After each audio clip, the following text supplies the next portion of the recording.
our YouTube channel. I am Surbhi, your design buddy and a proud NIFT alumni.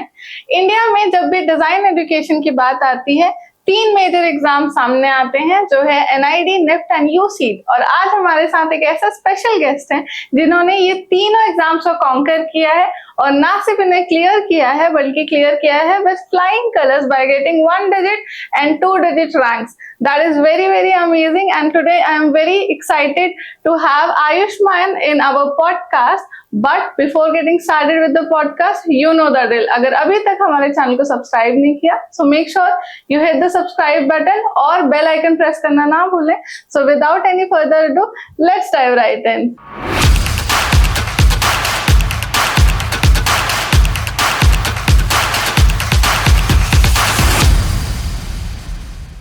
So hi Ayushman, how are you? I'm good, ma'am. So firstly, I want कि आप हमारे audience से अपने आप को introduce कर दें. First of all, thank you so much, ma'am, for this amazing session. Hi everyone, my name is Ayushman Panika, and I got 9th rank in NID, 61 in NIFT, and 18th in UCEED examination in my category.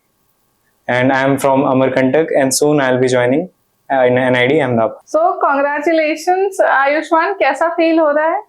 Ma'am it's amazing, like थोड़ा सा unexpected भी था और अभी भी believe नहीं हो रहा कि हाँ अब हो गया है, बट मजा आ रहा है अभी तो बहुत ज्यादा। आपके लिए अनएक्सपेक्टेड होगा, but we as creative as कुछ स्टूडेंट्स हमें स्टार्टिंग से पता चल जाते हैं कि उनके अंदर पोटेंशियल क्या है, कितना ज्यादा वो कर सकते हैं, क्या वो डिजर्व करते हैं। स्टार्टिंग से हमें थोड़ा तो पता था कि this student will do good with his exam and you did, so many congratulations to you again. So my first question to you was when you saw your results, like initially सबसे पहले NID का या फिर UCEED का या फिर NIFT का, what was your reaction? I mean, how did you feel about it? Like as I said, it was unexpected, ma'am. Like UCEED के लिए तो प्रिपरेशन अच्छी थी, बट NID के लिए एक्सपेक्टेड नहीं था कि ऐसा कुछ होगा। Like NID में तो मुझे कुछ आइडिया नहीं था कि मेरा क्लियर भी होगा कि नहीं। When result came, मेरे मम्मी पापा उनका मिक्स्ड रिएक्शन था, लाइक क्योंकि मुझे IIT रुड़की भी अलॉट हो रहा था। अब जब रिजल्ट आया तो मैंने ये बात रखी कि मुझे NID अहमदाबाद जाना है, तो वो थोड़ा सा डिसअपॉइंट हुए थे इस चीज को लेके कि तू IIT छोड़कर NID क्यों जा रहा है। लाइक NID उन्हें पता भी नहीं था, बट मैंने उन्हें कन्विंस किया और वो भी अब ज्यादा काफी खुश हैं क्योंकि उन्होंने भी एक टूर कर लिया है NID का, सो दे आर हैप्पी। अमेजिंग। सो आप कह रहे हैं कि पेरेंट्स का थोड़ा मिक्स्ड रिएक्शन था। आफ्टर क्लियरिंग द एग्जाम कोई बदलाव आया परिवार वालों में? जैसे आपके ताऊ जी, चाचा जी, सबको पता रहता है और पता चलता है जब उनके घर के बच्चे ने इतना अच्छा रिजल्ट लाया, कुछ फर्क महसूस हो रहा है? हाँ मैम, फर्स्ट ऑफ ऑल जब मैंने प्रिपरेशन स्टार्ट की थी तो मैंने डिसाइड किया था ताकि एक सोशल प्रेशर या पेरेंटल प्रेशर मुझे ना हो, इसलिए मैंने सिर्फ कुछ ही लोगों को बताया था कि मैं डिजाइन एग्जाम के लिए प्रिपेयर कर रहा हूँ। तो जब उन्हें मालूम चला कि कुछ NID क्लियर हुआ है तो फर्स्ट ऑफ ऑल उनका ये था कि उन्हें ज्यादा कुछ वो सरप्राइज नहीं हुए थे कि ये क्या हो गया, बट धीरे धीरे जब उनको बताया मैंने कि हाँ ऐसी भी चीज होती है, बहुत टाइम तो उन्हें समझाने में लग गया कि हाँ डिजाइनिंग जैसा भी कुछ है। और अब जब उन्हें क्लियर हुआ है कि डिजाइनिंग क्या है तो वो बहुत ज्यादा खुश हैं। अमेजिंग। तो ये जो जर्नी थी क्रिएटिविटी की, एग्जाम प्रिपरेशन की एंड फाइनली सिलेक्शन की, ये जर्नी की शुरुआत कहाँ से हुई थी? आई मीन जो बच्चे आगे चल के डिजाइन परस्यू करते हैं, इनिशियली बचपन से उन्हें कुछ पता रहता है, आर्ट में इंटरेस्ट होता है, कॉम्पिटिशन्स में वो पार्टिसिपेट करते, आपकी जर्नी कैसे स्टार्ट हुई थी? मैम जैसे 11th में तो मैंने साइंस स्ट्रीम ले लिया था क्योंकि मेरे सारे दोस्त भी साइंस ले रहे थे और till 10th I was a good student, but 11th-12th में नहीं हुआ। 11th-12th में PCM मैंने रियलाइज किया 12th के एंड तक कि ये ऐसी चीज है जो मुझसे नहीं हो सकती, और मैं बस रैंडमली ऐसे स्क्रॉल कर रहा था तो मुझे क्रिएटिव एज का एक रील मिला जिसमें वो UCEED एग्जाम के बारे में बता रहे थे। फिर मैंने रियलाइज किया कि हाँ ये एक ऐसी चीज है। लाइक मैंने उस टाइम पे ये था कि मुझे इतना श्योर था कि मेरे माँ बाप इसके लिए तो नहीं मानेंगे। लाइक वो 12th का टाइम चल रहा था मेरा जब मुझे UCEED के बारे में पता चला, तो मैंने उस टाइम तो उसे इग्नोर किया, बट 12th बहुत खराब गया मेरा। अब पास होना मुश्किल था। उसके बाद मैंने यही सोचा कि अब तो जो करूँगा जिसमें मुझे इंटरेस्ट है मैं वही कर रहा हूँगा। तो मैंने 3 महीने लग गए मुझे मेरे माँ बाप को समझाने में कि डिज़ाइनिंग क्या होता है, कैसा होता है। तो फिर उसके बाद वो मान गए। पेरेंट्स काफ़ी सपोर्टिव थे मेरे, और मैं इंदौर आके मैंने क्रिएटिव एज ज्वाइन किया। अमेजिंग। सो मेरी और आपकी जर्नी कुछ सिमिलर साउंड करती है मुझे, क्योंकि मैंने भी 10th के बाद मैंने सोचा कि डिजाइन का तो क्या है ना, इंडियन स्टूडेंट्स के माइंड में सबसे फर्स्ट थिंग फर्स्ट कभी डिजाइन नहीं आ सकता। बचपन से ही कंडीशनिंग ही कुछ ऐसी हुई है हमारे पेरेंट्स की, एल्डर्स की, कि साइंस लो तो अलग ही रिस्पेक्ट मिलती है, कॉमर्स को और ये सबको थोड़ा सा इंफीरियर माना जाता है। एटलीस्ट मेरे घर में तो ऐसे, सबका जरूरी नहीं कि वैसा हो। So I also took science, and then similar to you, I also realized that this is not my cup of tea, and I have born for creativity, and I have to pursue what my mind, my heart desires. So that is how I got into designing. So it was very nice to hear that.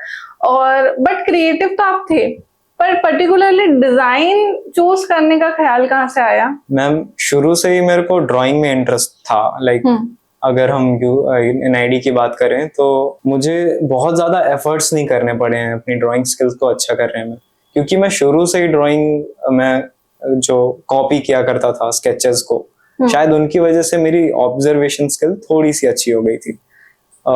तो ये एक as रहा है मुझ में, और mummy papa को भी इसमें काफी, मतलब उनको दिखता था कि ये स्केचिंग अच्छा करता है। तो मैंने यही सोचकर चला कि मेरी स्केचिंग अच्छी है तो डिजाइनिंग इज समथिंग, और IIT मिल रहा है तो करते हैं एक बार, ऐसा था मेरा। अच्छा, अमेजिंग। सो आपकी जो ये सक्सेस रही in the preparation and finally cracking the exam, कौन वो लोग थे जिन्होंने आपको सबसे ज्यादा मोटिवेट किया, गाइड किया? आपकी सक्सेस के पीछे किसका हाथ रहा? I want to ask that. Like parents तो होते हैं ऑब्वियसली, और CE टीम ने बहुत हेल्प किया है, CE के फैकल्टी, और CE में जो हमारे बैचमेट्स होते हैं, आपका जो पीयर ग्रुप होता है, उनका भी काफी मदद होता है। लाइक अगर हम फैकल्टी की बात करें तो सभी टीचर्स बहुत अच्छे हैं। CE में तो ड्राइंग के 4 अलग टीचर हैं, और डिजाइन एप्टीट्यूड के अलग टीचर हैं, फिर डिजाइन थिंकिंग के अलग टीचर हैं। तो ये एक काफी अच्छी चीज होती है। आप जो भी आप काम कर रहे हो, आपको कई सारे लोगों से आपको क्रिटिसाइजेशन मिल रहा है, और आप कैसे इम्प्रूव कर सकते हो आपको ये पता चल रहा है।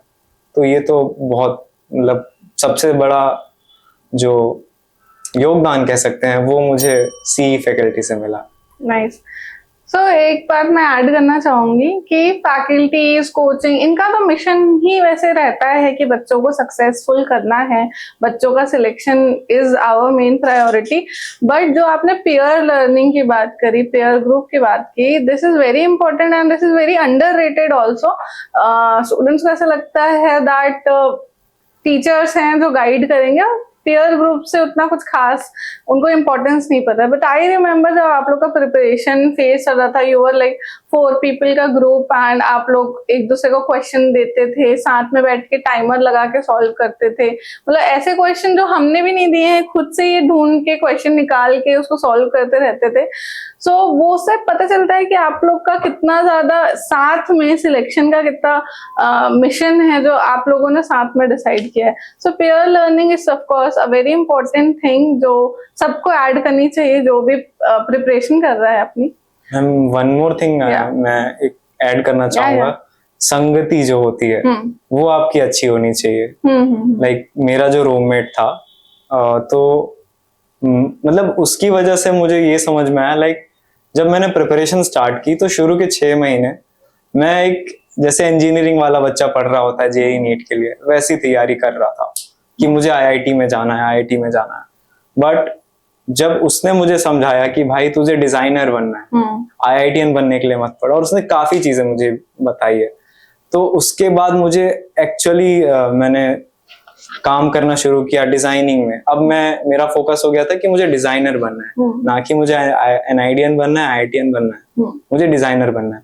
तो ये चीज उसने मुझे सिखाई, और यही है कि आपकी संगति बहुत ज्यादा मैटर कर रही है। बिल्कुल बिल्कुल, अमेजिंग।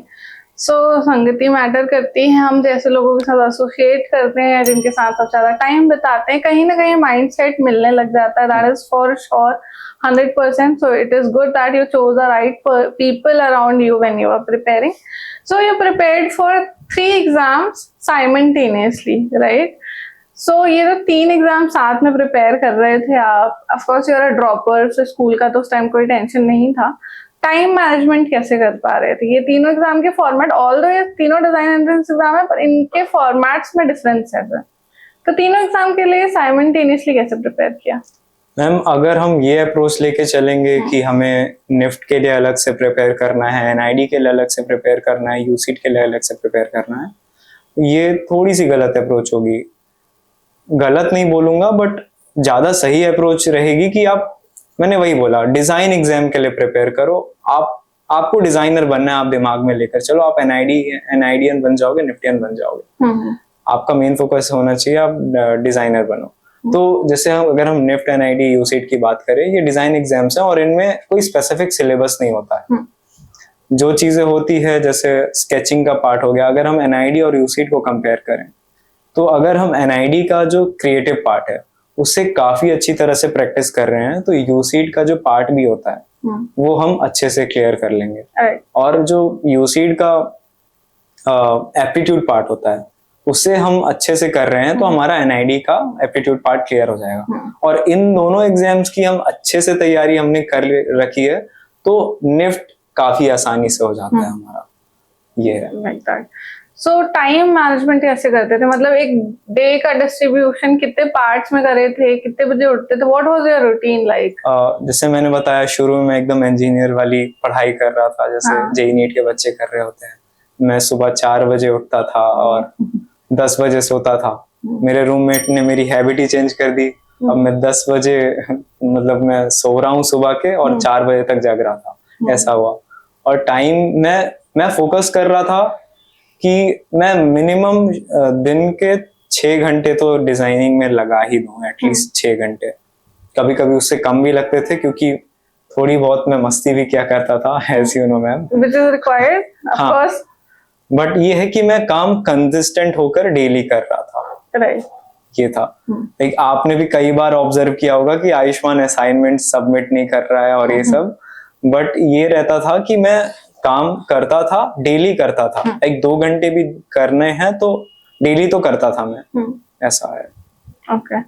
सो ये एस्पिरेंट्स की लाइफ में बहुत सारे चैलेंजेस आते हैं. कभी बहुत ज्यादा डिमोटिवेटेड फील करते हैं हम, कभी बहुत एक्स्ट्रा ऑर्डिनरी फील करते हैं जब क्वेश्चन सॉल्व हो गए, सारे मॉक टेस्ट अच्छे गए, कुछ अच्छे मार्क्स आ गए, तो बहुत ज्यादा, मतलब it is like ups and downs, full of ups and downs. So आपकी लाइफ में, मतलब इस 1 साल में जब आप प्रिपेयर कर रहे थे, जब भी कोई डाउन्स आए, कभी भी कोई चैलेंजेस आए, तो उन दौरान आपने आपको मोटिवेटेड कैसे रखा अपने? मैम, 2 चीजें हैं. First thing is your discipline. Like एकदम ऐसा नहीं कि आप स्ट्रिक्ट डिसिप्लिन रखो, बट थोड़ा बहुत डिसिप्लिन होना पड़ेगा. Second thing is your guider, your mentor. See में हमारे साथ ऐसा होता है कि हमें टीचर्स एक फैकल्टी अलॉट की जाती है, पर्टिकुलर मेंटर्स अलॉट किए जाते हैं एक स्टूडेंट को. मेरी मेंटर कल्पना मैम थी, और एकेडमिकली ऑल्सो और पर्सनली ऑल्सो कल्पना मैम ने, पार्वती मैम ने, दीपिका मैम ने भी काफी हेल्प की है मेरी. तो जब भी मैं डीमोटिवेट होता था और मुझे मतलब काफी अच्छा तो नहीं लगता था, तो पार्वती मैम से बात कर ली, कल्पना मैम से बात कर ली, ये अच्छा मोटिवेट कर देते थे. और कभी कभी तो कल्पना मैम का ये रोल रहा है कि एक आपको अगर ग्रो करना है तो आपकी गलतियां आपको पता होनी चाहिए, और कल्पना मैम गलतियां बहुत बहुत बहुत बढ़िया निकालती हैं. लाइक उनके सामने जाने में बहुत ज्यादा शर्म आती थी कि अब क्या बोल देंगी ma'am, but at the end ये सभी चीजें काम आई, परफेक्ट था ये सब. नाइस. सो मेंटरशिप जो थी, हमने एज एन एक्सपेरिमेंट स्टार्ट किया था, वो इसी साल, पिछले साल हमने स्टार्ट किया था. जस्ट वांटेड टू सी कि कभी कभी हम एक फैकल्टी बन के तो आपसे कनेक्ट करते हैं, बट जब हम आपसे एक गाइड बन के कनेक्ट करें, ताकि क्योंकि वो मेंटरशिप में हम आपको वो कंफर्ट देते हैं कि कुछ प्रॉब्लम चल रही है, घर में भी कुछ प्रॉब्लम चल रही है या कोई भी प्रॉब्लम चल रही है, तो share with us so that हमें पता रहे कि अभी एक मेंटल स्टेट क्या चल रही है एक स्टूडेंट की। इसलिए that started off as an experiment और काफी अच्छे रिजल्ट रहे, मतलब जिनके भी अच्छे रिजल्ट आए उनसे हमने जब पूछा, सो दे वर वेरी मतलब श्योर दैट मेंटरशिप जो थी वो काफी उनको अच्छी लगी। What was like the best thing about mentorship for you? मतलब एक्सपीरियंस कैसा था मेंटरशिप का आपका? मैम बहुत अच्छा था। लाइक हमें क्या होता है ना, हम अपने काम को समझ रहे होते हैं कि ये बेस्ट है, हमने स्केचेस बनाए, हमें लग रहा है कि बेस्ट है, कोई देखने वाला नहीं है कि ये है भी कि नहीं। उसके लिए जो मेंटर होते थे वो हमेशा हर दिन हमारे पास आकर हमारा काम देखा करते थे, हमसे पूछते थे कि कहाँ डाउट्स आ रहे हैं तुम्हें। हर एक टॉपिक उन्होंने अच्छे से क्लियर करवाया। तो ये तो है, लाइक अगर आप डिजाइन एग्जाम के लिए सेल्फ प्रिपेयर कर रहे हो दैट इज गुड, बट अगर आपको एक गाइडेंस मिल रही है वो आपको एक और बेहतर एज देता है डिजाइन एग्जाम को क्लियर करने में, क्योंकि वो जो मेंटर है उसे पता है, उसने भी एग्जाम दिया है, उसे पता है कि क्या अप्रोच होनी चाहिए। और डिजाइन एजुकेशन का तो हमारे कंट्री में ऐसा है कि बहुत कम नॉलेज है, तो एक तरह से गाइडेंस होना तो जरूरी है। राइट। तो ये जो तीनों एग्जाम थे, इनमें क्या डिफरेंसेस आपने नोटिस की, ऑब्जर्व करी कि पैटर्न में डिफरेंस, अप्रोच में डिफरेंस, इवैल्यूएशन क्राइटेरिया में डिफरेंसेस, क्या आपने नोटिस करी? मैम मैं स्पेसिफिकली एनआईडी और यूसीड पे फोकस करूंगा। मेरा मेन इंक्लाइनेशन तो यूसीड की तरफ था। तो यूसीड में ऐसा रहता है कि वो आपका एनालिटिकल और लॉजिकल पार्ट ज्यादा डिस्कस पूछ रहे होते हैं, और वहीं एनआईडी में वो आपका क्रिएटिव पार्ट ज्यादा पूछ रहे होते हैं। पूरे साल मुझे ऐसा लगता रहा कि like I am good in analytical part और ऐसा, और जब एनआईडी क्लियर हुआ तब धीरे धीरे मुझे रियलाइज हुआ कि नहीं, आई वाज रॉन्ग, मेरा क्रिएटिव पार्ट ज्यादा अच्छा है, और वो मेरे रिजल्ट में भी शो हो रहा था। तो मेन तो यही है कि एनआईडी में आपका क्रिएटिविटी बहुत ज्यादा है, आपको ड्राइंग ज्यादा प्रैक्टिस करनी होगी। कई लोग बोलते हैं कि ड्राइंग उतना मैटर नहीं करता, बट हाँ करता है। लाइक आपको रैंक लानी है तो ड्राइंग आपकी अच्छी होनी चाहिए, लाइक आपका लाइन क्वालिटी, प्रपोर्शंस, और आप सिंपल है, लाइक ड्राइंग इज डिजाइनिंग में drawing is your communication language. आप कम्युनिकेट कर रहे हो तो डिजाइन ड्राइंग के थ्रू कर रहे हो, तो आप जितनी बेहतर कर सकते हो आप करो, उसमें पूरी जान लगा दो। एप्टीट्यूड की बात करें तो अगर मिनिमम 2 से 3 घंटे भी अगर हम एप्टीट्यूड में अगर यूसीडी के क्वेश्चंस भी कर रहे हैं, that is more than enough. बच्चे स्टडी मटेरियल, और क्योंकि मुझसे भी कई अभी बच्चे कनेक्ट हो रहे हैं, वो भी पूछते हैं कि भैया क्वेश्चन बैंक दे दीजिए और ये सब। ऐसा कोई क्वेश्चन बैंक नहीं है, आप इवन डिजाइन एग्जाम्स के सारे PYQs भी कर लेते हैं, आप प्रिपेयर्ड रहोगे एग्जाम के लिए। एट द एंड मैटर ये करता है कि आपका जो एग्जाम का डे है वो कैसा जा रहा है। ओके, सो आपने ड्राइंग और एप्टीट्यूड के बारे में बताया, the part A part B. Let's dig deep into it. Exactly drawing का अप्रोच क्या होना चाहिए, कितने घंटे प्रैक्टिस करना चाहिए, क्या अगर फॉर एग्जांपल कोई, जैसे आप बोल रहे हो कि कई बच्चे आपको कनेक्ट कर रहे हैं अभी जो एस्पिरेंट्स हैं, तो अभी एक बच्चा आपके पास आता है, बोलता है कि भैया मेरा 0 है ड्राइंग, बिल्कुल नहीं आता ड्राइंग, आप बताइए अभी 6 महीने बचे, क्या करना चाहिए? मैं उसे सजेस्ट करूंगा स्टार्ट विथ जो हमें लाइन प्रैक्टिस होती है पहले तो वो, क्योंकि लाइन क्वालिटी अच्छी होनी चाहिए, आप कुछ भी नहीं बना सकते का जो एक क्लीन वर्क होना चाहिए, तो लाइन प्रैक्टिस करो। उसके बाद फोकस ऑन ऑब्जेक्ट ड्राइंग। एक ये चीज थी मैंने इग्नोर की थी शायद, अगर इस चीज को मैं इग्नोर करके नहीं चलता तो और भी बेहतर रिजल्ट्स आ सकते थे। Object drawing is very important, like उससे काफी इंप्रूव होता। मैंने 3 महीने करके देखा और मेरी लाइन क्वालिटी में काफी इंप्रूवमेंट था, मेरे प्रोपोर्शंस में काफी इंप्रूवमेंट था। और ऑब्जेक्ट ड्राइंग जब आप कर रहे होते हो तो आप ऑब्जर्व कर रहे हो, राइट? तो उसमें ऐसा हो जाता है कि आप फिर चीजों को ऐसी हो जाती हैं चीजें कि आप जो देख रहे हो वो आपके दिमाग में ज्यादा देर तक रिटेन हो पा रही। तो ऑब्जेक्ट ड्राइंग की, उसके बाद ह्यूमन फिगर्स तो मैं प्रैक्टिस किया करता था। शुरू में ह्यूमन फिगर्स को मैंने फोटोज और पिक्चर्स ऐसे कॉपी करना स्टार्ट किया। देन मैं लाइव स्केचिंग में गया। लाइव स्केचिंग के बाद मेरा एक ऐसा हुआ करता था कि मैंने किसी भी ह्यूमन को देख लिया। लाइक मुझे याद है, मैं एडमिट हुआ था हॉस्पिटल में और मेरी मम्मी सामने बैठी हुई थी। तो मैं मम्मी को ऑब्जर्व कर रहा था कि मैं ये सोच रहा था कि किसी भी ड्राइंग को मम्मी को मैं अब मुझे अगर अभी मेरे पास पेन पेपर होता तो मैं कैसे ड्रॉ कर रहा होता। लाइक मम्मी के फेस को मैं स्फेरिकल बनाता, उनकी बॉडी को मैं रेक्टेंगुलर बनाता, ऐसा। By the way that is dedication to another level, क्योंकि हॉस्पिटल में बैठ के you are observing your mother and everything. Okay, continue. Yes ma'am. और बात करें हम अब कुछ लाइक अभी मेरे को मैसेजेस आए कि भैया आइडियाज नहीं आ रहे हैं, नए नए आइडियाज। मैंने बोला कितना टाइम हुआ? बोलते हैं अभी 1-2 दिन ही हुआ है। तो ये थोड़ी गलत अप्रोच हो जाती है। लाइक सब के पास आइडियाज तो नहीं होते। तो आपको शुरुआत में क्या करना है कि आप, ये अप्रोच बता रहा हूं मैं, कि आप कोई भी PYQ उठाओ और बस बैठ जाओ। और आप अभी क्योंकि आपको शुरुआती टाइम है तो आप ये मत देखो कि कितना टाइम लग रहा है। आप बस उस क्वेश्चन में अपना बेस्ट दो, उसे जितना बेस्ट बना सकते हो बनाओ। जितने भी एलिमेंट्स उसमें ऐड करोगे उस पर रिसर्च करो। लाइक उसको दी बेस्ट होना चाहिए आपके पास वो आंसर। और फिर उसे अपने मेंटर या गाइड जो भी आपको गाइड कर रहा है उससे आप चेक करवाओ। और जितना ज्यादा क्रिटिसाइजेशन आप ले सकते हो आप लो, क्योंकि क्रिटिसाइजेशन जितना ज्यादा मिलेगा उतना ही हम ग्रो कर रहे होंगे। एक CE में भी ऐसा होता था। हमारे पास ड्राइंग की 4 फैकल्टीज हैं। मैं हर एक ड्राइंग टीचर के पास जाया करता था और हर टीचर अलग अलग अपना एक POV दिया करते थे। तो इससे काफी इम्प्रूवमेंट होती है। राइट, फीडबैक्स लेना in short is very important. ना सिर्फ प्रैक्टिस करो बल्कि सीख फीडबैक, क्योंकि अगर प्रैक्टिस खुद में ही कर रहे हो तो कैसे पता चलेगा कि सही कर रहे हो या गलत कर रहे हो? क्योंकि खुद का किया हुआ तो सबको ही अच्छा लगता है। सबको मतलब टेक्निकलिटीज समझ नहीं आती कि अगर 2 पॉइंट बना रहे हो, 3 पॉइंट बना रहे हो तो करेक्शन उसमें कैसे, वो एक ऐसा इंसान ही बता सकता है who is expert in that field. So seek feedback from experts. ये बात रही the CAT section, the creative ability. मैं एक चीज और ऐड करना चाहूंगा। लाइक आप ड्राइंग जैसे मैंने बताया कि शुरू में कर रहे हो, जितना टाइम लग सकता है लगाओ, उसको बेस्ट बनाओ। अब ट्राई करो उस क्वेश्चन को फिर से अटेम्प्ट करने में, और जो पहले टाइम लगा था उससे कम टाइम लगाओ।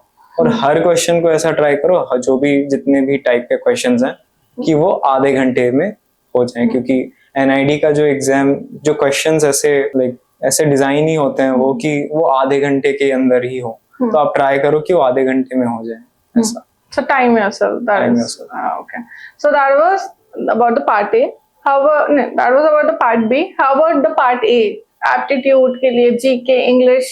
How to prepare for all this? Aptitude के लिए एक चीज अच्छी है NEFT और USEED में एप्टीट्यूड की बात करूं, कि जो NEFT का जो एप्टीट्यूड पार्ट है उसके अगर आपको बेसिक्स मालूम है, लाइक परसेंटेज हो गए, रेशियो प्रोपोर्शंस, और इन सब के बेसिक आपको पता है, तो थोड़ा सा जो NAT वाला पार्ट होता है USEED में वो काफी हेल्प करता है। और एप्टीट्यूड के जो क्वेश्चंस होते हैं USEED में भी वो काफी हद तक थोड़े से रिडल्स या पजल जैसे होते हैं। तो एक तो आप NEFT का जो एप्टीट्यूड बेसिक बहुत ज्यादा मैथमेटिक्स नहीं होती NEFT के सिलेबस में, तो बेसिक नॉलेज है वो गैदर कर लो। उसके बाद आप फोकस करो अब जो USEED का PYQ है उन पे आ जाओ। आप अभी के जो बच्चे हैं वो 2024 के लिए प्रिपेयर कर रहे होंगे, तो आप 2023 के क्वेश्चन पेपर से 2024 के क्वेश्चन पेपर से स्टार्ट करो। 2025 के बच्चे 2024 से 2023, फिर 22, 21 ऐसे करते आप 15 तक जाओ। USEED के लिए प्रिपेयर कर रहे हो, सीट के लिए प्रिपेयर कर रहे हो, आपको USEED और सीट दोनों के ही क्वेश्चन पेपर्स लगाने हैं। ये आपको एक अप्रोच होनी चाहिए। Alright. सो ड्राइंग को जब हम देखें, ड्राइंग में बहुत सारी चीजें हमें क्वेश्चन में एविडेंटली दी रहती है कि ये सीन है, ऐसा कोई खड़ा है, इसको बनाओ, ठीक है। उसमें you have to like if you practise question, तो आपको पता रहती है। प्रोडक्ट डिजाइन का या इनोवेशन का जो हमेशा क्वेश्चन आता है वो बड़ा ही न्यू आता है और हमेशा अनएक्सपेक्टेड आता है। So if somebody is practicing the product design aspect, जब भी आप एक प्रोडक्ट डिजाइन का क्वेश्चन देखते थे, सबसे पहला स्टेप्स क्या रहते थे उसको सॉल्व करने के? मेरा पहला फोकस रहता था प्रेजेंटेशन पे, सेकंड इज पर्सपेक्टिव, और थर्ड रहता था क्लीनलीनेस, जो ड्राइंग में इम्पोर्टेंट है। फर्स्ट ही है कि प्रेजेंटेशन में आप जितना आप दिखा सकते हो आप दिखाओ, लिखो कम। आपकी ड्राइंग, एज आई सेड, कि ड्राइंग लैंग्वेज होनी चाहिए आपकी। तो आपकी ड्राइंग में आप जितने फीचर्स दिखा सकते हो आप दिखाओ। और पर्सपेक्टिव की बात करें तो एक प्रोडक्ट है, उसके एटलीस्ट 3 पर्सपेक्टिव तो दिखाने ही चाहिए। वो काफी हेल्प करेगा। Like you mean views? Views, हाँ, maybe top view, bottom view, open view, like that. हाँ, वो काफी हेल्प करेगा। थर्ड थिंग इज कि आप जो इंस्पिरेशन ले रहे हैं, लाइक अभी जो क्वेश्चन आया था एनआईडी में, उसमें हमें कुछ जो माउंटेन क्लाइंबर्स होते हैं उनके लिए वाटर बॉटल डिजाइन करना था। तो मैंने इंस्पिरेशन ली थी सुराही से। सुराही एक होता है जिसमें अर्दन पॉट, जिसमें स्फेरिकल पार्ट होता है और एक सिलिंड्रिकल पार्ट ऊपर से होता है। मैंने कुछ उसके इंस्पिरेशन से मैंने पूरा प्रोडक्ट डिजाइन किया था। ये तो इंस्पिरेशन एक होनी चाहिए, वो आपको ज्यादा मार्क्स दे देंगे। May be empathy is also very important, don't you think? Empathy towards the people for whom you are designing. ठीक है, empathy जो अपने आप को हम उनके सिचुएशन में, उनके कंडीशन में रखते हैं, तो हम एग्जैक्टली फील कर पाते हैं कि क्या प्रॉब्लम वो फील कर रहे होंगे। मतलब उस टाइप के क्वेश्चन में जो आया था एनआईडी में कि आप एक माउंटेन में रहने वाले के इंसान के पर्सपेक्टिव से सोच रहे हो, तो आप फील कर पाओगे, अच्छा उसको इतना चलना पड़ता है, थक जाता होगा, कुछ भारी भी नहीं बना सकते, कुछ बल्कि नहीं बना सकते, कुछ ऐसा बनाना पड़ेगा जो इजी टू कैरी हो, लाइट वेट हो, लाइक दैट। सो या empathy is very important. Like इसके अलावा जब आप एग्जाम के लिए प्रिपेयर कर रहे थे, वाज देयर एनी टाइम जब आपको प्रेशर फील हुआ एक्सट्रीमली कि अगर नहीं हुआ सिलेक्शन तो फ्रेंड्स के सामने, मतलब how will you feel, parents को क्या जवाब दो? वाज देयर अ पॉइंट ऐसा कुछ? मैम, ये एग्जाम में प्रिपरेशन के टाइम तो नहीं हुआ, जब रिजल्ट आने वाला था तब हुआ। और एनआईडी में तो ऐसा हुआ, ये जो आपने टेंशन बोला, ये मुझे तब हुआ था जब डॉक्यूमेंट्स मैंने अपने जमा कर दिए। मुझे ये टेंशन था कि मेरे डॉक्यूमेंट्स अनवेरिफाइड निकल जाएं, ऐसा वो होता तो नहीं, बट फिर भी उसकी टेंशन कुछ लोगों का हुआ भी था इस बार। ऐसा कुछ प्रॉब्लम कि इस कैटेगरी सर्टिफिकेट रिजेक्ट हो जाना, ऐसा कुछ हो रहा था इस बार। बाकी अगर, क्योंकि डिजाइनिंग में आपको क्यों डिप्रेशन होगा या टेंशन होगा, क्योंकि आपने चूज किया है design. It's not like engineering कि आपके माँ बाप बोल रहे हैं जबरदस्ती करने को, ये आपने चूज किया है। तो आपको पहली बात तो डिजाइनिंग में मजा आना चाहिए, और जब मजा आ रहा है तो आपको टेंशन नहीं आ सकती। हाँ, ये बात हो सकती है कि विल आई गेट, मतलब मुझे मिलेगा कि नहीं एनआईडी, यूसीड होगा कि नहीं। अगर आपका काम बेस्ट है, अपना आप दी बेस्ट दे रहे हो, तो आपको टेंशन लेने की जरूरत ही नहीं है। आप अच्छा करोगे, और एट दी एंड अगर आप एनआईडियन नहीं भी बन पाए तो आप एक अच्छे डिजाइनर बनोगे। ये हमारा मेन फोकस होना चाहिए। अब तो सिलेक्शन हो गया, एनआईडी अहमदाबाद आपने फाइनली ले लिया है। अब करियर एस्पिरेशन क्या है? कौन सा फील्ड में आगे बढ़ने का प्लान है? फ्यूचर के बारे में क्या सोचा है? मैम, शुरू से ही इंटरएक्शन डिजाइनिंग में थोड़ा मतलब इंटरेस्ट रहा है। लाइक आपको भी याद होगा, आपने एक क्वेश्चन दिया था जिसमें हमें एक ऐप डिजाइन करना था फॉरेनर्स के लिए, जब वो हमारे कंट्री में आ रहे हैं। तो वो CO2 गैस को कैसे लाइक कम कर सकते हैं, वो उसमें कैसे, लाइक वो काफी टिपिकल क्वेश्चन था। बट उसमें मैंने जो ऐप डिजाइन किया था उसमें मुझे काफी मजा आया। उस क्वेश्चन को करने के बाद मुझे थोड़ा और क्लियर हुआ कि हाँ, ऐप डिजाइनिंग में, UI/UX डिजाइनिंग में जा सकते हैं। एनआईडी अहमदाबाद में अभी इंटरएक्शन डिजाइन कोर्स तो नहीं है, बट मैंने ये सोचा है कि मे बी मैं विजुअल डिजाइनिंग में या फिर प्रोडक्ट डिजाइनिंग करके मैं फर्दर फिर कंटिन्यू करूंगा यूजर इंटरफेस। खैर, ये जो फाउंडेशन का 1 साल का पीरियड है और सारे सब्जेक्ट्स से आपको ग्लिम्स मिलेगा, तब मे बी आप और ज्यादा श्योर हो पाओ कि exactly what you want to take. Also you can talk to your faculties and your seniors regarding it. ठीक है, बीच में वो एक साल में काफी सारे एलुमनाई मीट्स भी होंगे जिसमें पास आउट्स के साथ you will get to meet, उसमें भी आप डिसाइड कर लेना। आपने एक बात बोली, मुझे एक चीज याद आई, अभी अभी हमारा ओरिएंटेशन हुआ था NID अहमदाबाद में। वहाँ की एक फैकल्टी ने ये बात कही थी कि आपको एक्सप्लोर करते रहना है, आप एक चीज को फिक्स करके मत चलो कि हाँ यही मेरा पैशन है। लाइक UI UX तो मैंने बोल दिया, बट जरूरी नहीं है कि UI UX में ही आपका पैशन हो, आप और भी ज्यादा एक्सप्लोर करो। क्योंकि उन्होंने अपना एग्जांपल दिया था कि मुझे आर्ट्स में इंटरेस्ट था, बट अब 15-20 साल हो गए हैं और अब मुझे रियलाइज हो रहा है कि ये तो मेरा पैशन ही नहीं है, और उनको किसी और चीज में ज्यादा लाइक पोएट्री और इन सब में ज्यादा मजा आ रहा है। तो आपको एक्सप्लोर करते रहना है। Of course, with experience, with the people you meet, you realize what is your real calling. ऐसा नहीं है कि 18 साल, 20 साल, 25 साल, 30 साल में कभी कभी लेट रियलाइजेशन होता है। Just trust the process and go with the flow. Because मैं इसलिए हमेशा प्रीच करती हूँ ये, क्योंकि मेरी भी जर्नी कुछ ऐसी ही रही। बचपन से लगा फैशन की पढ़ाई करूंगी, फैशन डिजाइनिंग खत्म हुई and I could not relate with fashion any more.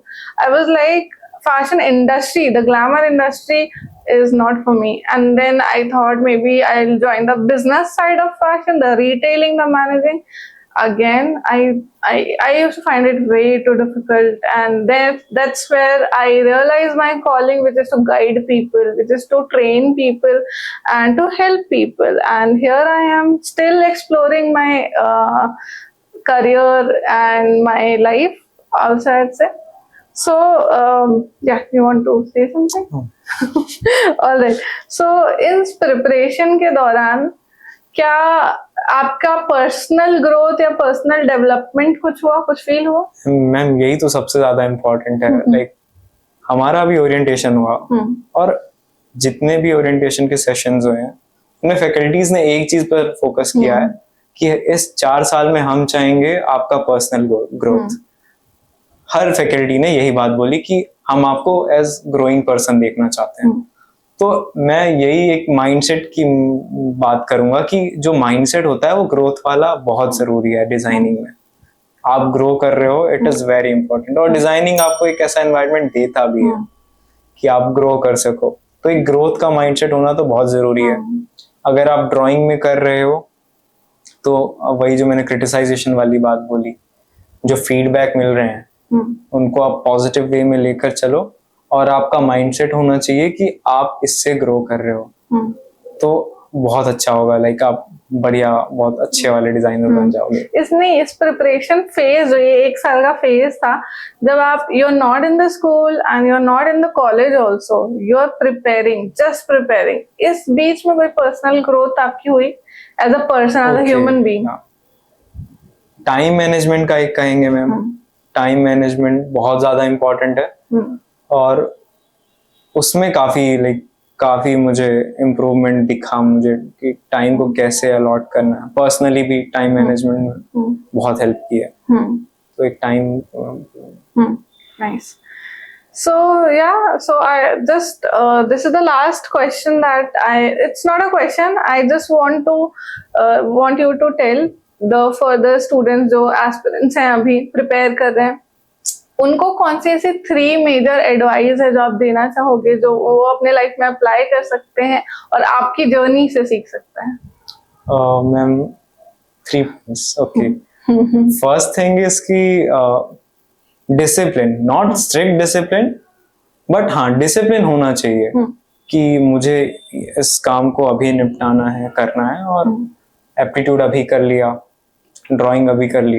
Like अगर आप NID में भी जाओगे तो आपको असाइनमेंट्स बहुत ज्यादा दिए जाते हैं, तो अगर आप एंजॉय तो करना ही है, आप दूसरे काम को ज्यादा इंपॉर्टेंस दे रहे हो असाइनमेंट्स को छोड़कर, तो वो थोड़ा आप इनडिसिप्लिन हो गए उस चीज में।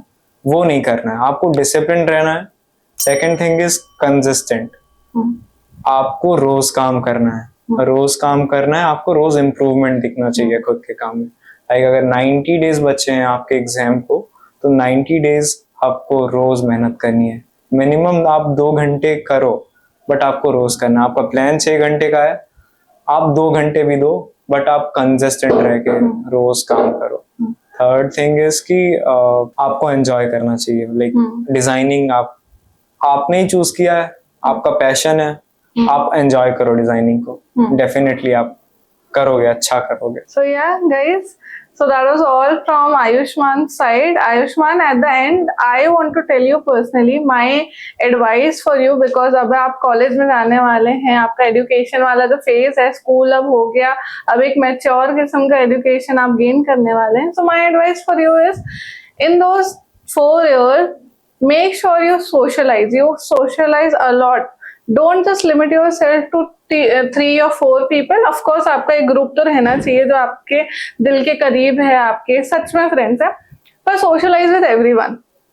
एज यू ऑलरेडी नो, या फिर अगर नहीं भी पता हो, तो जो डिजाइन इंडस्ट्री है ना, ये कनेक्शन से चलने वाली इंडस्ट्री है, ठीक है। ये मैरिट से नहीं, ये कनेक्शन से चलती है। जितना ज्यादा सोशलाइज करोगे, जितना लोगों से मिलोगे, कनेक्ट कर पाओगे, don't be shy, don't hesitate. जितना आपको डाउट हो रहा है पूछो, अपने सीनियर्स, कुछ कंफ्यूजन है सीनियर्स को मैसेज करो, सीनियर से कनेक्ट करो, लिंक्डइन में कनेक्ट करो, इंस्टाग्राम में, they won't feel irritated, trust me. In fact हमें ऐसा लगता है कि मे बी उनको अच्छा ना लगे, मे बी वो सोचे कि क्यों रिप्लाई करें, but actually they feel good कि people are seeking for their help, they will help for sure. Reach out to your faculties, reach out to the people जिन्होंने pass out कर लिया है, reach out to the people who are already doing well in the industry. So don't forget to socialize, ठीक है। Not ये सब में, बल्कि क्लास के अंदर भी, जब क्लास के अंदर बैठे हो, कोई फैकल्टी कुछ क्वेश्चन पूछ रहा है, हमारे दिमाग में आंसर्स चलते हैं, सबके दिमाग में कुछ ना कुछ तो चलता है। उस टाइम सही हो सकता है, गलत हो सकता है, पर कुछ ना कुछ तो चलता है। पर उस टाइम हम हेजिटेट करते हैं कि मे बी यार मैं सोच रहा हूँ ना, वो गलत सोच रहा हूँ। उस टाइम हेजिटेट नहीं करना, गलत भी है तो बोलना। उससे क्या होगा, मे बी फैकल्टी तुमको करेक्ट कर देगा कि तुमने गलत बोला, पर वो जो कॉन्फिडेंस बिल्ड होगा ना कि 25 लोगों के सामने या 30 लोगों के सामने बोलने का कॉन्फिडेंस है, वो तभी आएगा। और उसकी दूसरा फायदा जो होता है वो ये होता है कि आप स्टैंड आउट करते हो लोगों के सामने। फैकल्टी नोटिस करेगा तुम्हें, ये ध्यान रखेगा तुम्हारा नाम कि ये बच्चा है, ये सवाल पूछता है। और सवाल पूछने वाले का इमेज हमेशा अच्छा ही रहता है, हमेशा। मतलब कभी कभी अनोइंग वाला भी बन जाता है, अगर आप एकदम सेंसलेस क्वेश्चन पूछ रहे हो तो क्वेश्चन पूछना, ठीक है। और मैंने बहुत सारे लोग को देखा है कि सिलेक्शन होने के बाद लेट बैक हो जाता है कि अब तो सिलेक्शन हो गया, अब कोई निकाल ही नहीं सकता मेरे को एनआईडी। कभी अंडर एस्टिमेट मत करना, इस पूरे प्रोसेस को कभी अंडर एस्टिमेट करना। जैसा रिजल्ट एंट्रेंस में लाया है, वैसे ही रिजल्ट पूरे 8 सेमेस्टर आने चाहिए, ठीक है। Make sure that.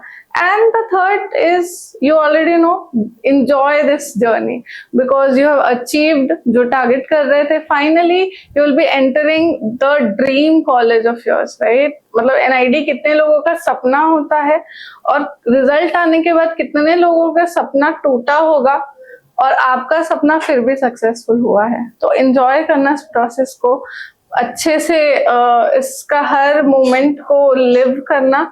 एंड या that was all about it. So guys, I hope you enjoyed this session. अगर कोई डाउट हो, कोई कंफ्यूजन हो, मुझसे कुछ पूछना है, आयुष्मान से कुछ पूछना है, so make sure you leave a comment down below. और हमें सपोर्ट करने के लिए इस वीडियो को लाइक जरूर करिए। I will see you guys in the next video. Until we meet next time, stay creative and keep chasing your dreams. Bye.